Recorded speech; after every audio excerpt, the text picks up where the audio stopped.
অনেকেই এই টেকনোলজিকে প্রোডাক্টিভিটি বাড়ানোর টুল হিসেবে দেখে, কিন্তু প্রবলেম হচ্ছে নিউ নিউ টেকনোলজি আসার ফলে সোশ্যাল মিডিয়াগুলো এমনভাবে ডিজাইন করা যাতে করে এই প্ল্যাটফর্মগুলোতে আমরা বেশি সময় স্পেন্ড করছি এবং এই প্ল্যাটফর্মগুলোতে আমরা বেশি অ্যাটেনশন দিচ্ছি।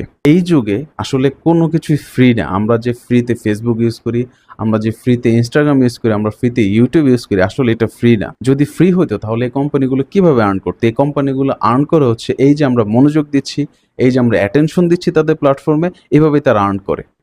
এত অ্যাটেনশন, এত কনসেন্ট্রেশন, এত মনোযোগ যে আমরা এই প্ল্যাটফর্মগুলোতে দিচ্ছি, হ্যাঁ, এতে করে কি আমরা দিন দিন স্মার্ট হচ্ছি বা দিন দিন কি বোকা হচ্ছি, এটা নিয়ে আসলে ওই কোম্পানিগুলোর কোনো হেডেক নাই। তাদের মেইন হেডেক হচ্ছে আমরা কত সময় সেই স্ক্রিনে টাইম দিব সেটা নিয়ে। আচ্ছা, তাহলে এই সোশ্যাল মিডিয়াগুলো, অ্যাপসগুলো এই কাজটা কিভাবে করে?